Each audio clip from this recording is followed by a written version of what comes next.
NEET படிச்சுட்டு இருக்க students எல்லாருமே நாளைக்கு எக்ஸாம் எழுத போகிறீங்க. ஸோ நல்லா எக்ஸாம் எழுதுங்க. ஸோ அட்மிட் கார்டு வந்து ஆல்ரெடி ரிலீஸ் ஆயிருக்கும். ஸோ அதில் வந்து உங்களுக்கு ஃபோட்டோஸ் எல்லாம் பேஸ்ட் பண்ணணும். அண்ட் வந்துட்டு உங்களுக்கு தம் இம்ப்ரெஷன் ஸோ இந்த மாதிரிலாம் ஃபில் பண்ணுற டீட்டெயில்ஸ் எல்லாமே ஃபில் பண்ணி கரெக்டாக எடுத்துகிட்டு போயிருங்க. அண்ட் நிறைய ஸ்டூடெண்ட்ஸ் இருக்க பெரிய டவுட்டு என்ன ட்ரெஸ் கோட் போடுறது அப்படின்னு தான். ஸோ நிறைய பேர் டிஎம்ல கேட்குறீங்க. கோட் வந்து நீங்கள் நினச்சி ரொம்ப பெரிய ஸ்ட்ரெஸ் எடுத்துக்க வேணாம். ஸோ சிம்பிளாக சொல்லணும்னா பசங்களாக இருந்தீங்கன்னா ஹாஃப் ஹேண்ட் டிஷர்ட் போடுங்க. ஸோ டிஷர்ட்டில் எந்த ஒரு லெட்டர்ஸுமே எழுதக்கூடாது. பிளைன் டிஷர்ட் தான் ப்ரிஃபரபிள்.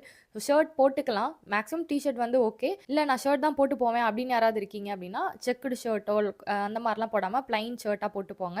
அண்ட் பேண்ட் பார்த்தீங்கன்னா கார்கோ பேண்ட்ஸு, ஜீன் பேண்ட்ஸு, நிறைய பாக்கெட்ஸ் இருக்க மாதிரி பேண்ட்ஸ்லாம் போடக்கூடாது. Normal track pant like pockets இல்லாமல் அந்த மாதிரி நீங்கள் போட்டுட்டு போகலாம். அண்ட் இதுவே கேர்ள்ஸ்க்கு பார்த்தீங்கன்னா உங்களுக்கு லெக்கின்ஸ் பேண்ட் நீங்கள் வியர் பண்ணிக்கலாம். மேலே டாப் போட்டுக்கலாம். அண்ட் முக்கியமாக நான் போட்டிருக்கமா ட்ரெஸ் இந்த மாதிரி எம்ப்ராய்ட் பண்ணியிருக்கிறது, கிளாஸ் ஒர்க் இருக்கிறது, ஸோ இந்த மாதிரி ஏதாவது ட்ரெஸ் இருக்குன்னா அதெல்லாம் போட்டு போகாதீங்க.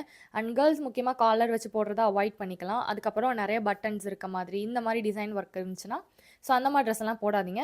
அண்ட் பசங்களுக்குமே இதே தான். ஸோ எந்த ஒரு லெட்டர்ஸுமே வந்து ட்ரெஸ்ஸில் எழுதியிருக்கக்கூடாது. அண்ட் ஸ்பெக்ஸ் போடுறீங்க சில ஸ்டூடெண்ட்ஸ் அப்படின்னா நீங்கள் ஸ்பெக்ஸ் யூஸ் பண்ணிக்கலாம். பட் டிரான்ஸ்பரண்ட்டாக இருக்கணும். அண்ட் வாட்டர் பாட்டில் எடுத்துகிட்டு போகலாமான்னு கேட்குறீங்க. எடுத்துகிட்டு போகலாம். பட் டிரான்ஸ்பரண்ட்டாக இருக்கணும். வீட்டில் டிரான்ஸ்பரண்ட்டாக வாட்டர் கேன் இல்லை அப்படின்னா நம்ம கடையில் வாங்கியிருக்கோம் இல்லையா, ஸோ லேபிள் மட்டும் ஜஸ்ட் நீங்கள் ரிமூவ் பண்ணிவிட்டு அந்த வாட்டர் கேன் நீங்கள் யூஸ் பண்ணிக்கலாம். அண்ட் இன்னொரு முக்கியமான விஷயம், யாருமே வந்து சாக்ஸ் போட்டு ஷூ போட்டுட்டு அந்த மாதிரிலாம் போகாதீங்க. நார்மலாக நம்ம வீட்டில் என்ன வியர் பண்ணுறோம் அந்த மாதிரி ஜஸ்ட் நார்மல் ஸ்லிப்பர் மட்டும் போட்டுட்டு போங்க. ஸோ இப்படி போட்டாலே மற்றபடி எதுவும் கிடையாது. இந்த மாதிரி ட்ரெஸ் வியர் பண்ணுறீங்கன்னா அது பெட்டராக இருக்கும் நமக்கு.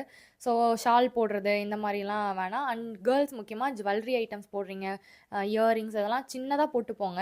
பெருசாக கோல்டெல்லாம் இருக்குன்னா வீட்டில் கழட்டி வச்சுருங்க. இன்கேஸ் அங்கே போய் ரிமூவ் பண்ணுங்கன்ட்டாங்கன்னா ஏதாவது மிஸ் ஆயிரும். ஸோ அந்த மாதிரிலாம் இல்லாமல் மோஸ்ட்லி இந்த மாதிரிலாம் அவாய்ட் பண்ணிக்கோங்க. மற்றபடி எதுவும் கிடையாது. ஸோ நல்லா எக்ஸாம் பண்ணுங்கள். எல்லாருக்குமே ஆல் த பெஸ்ட்.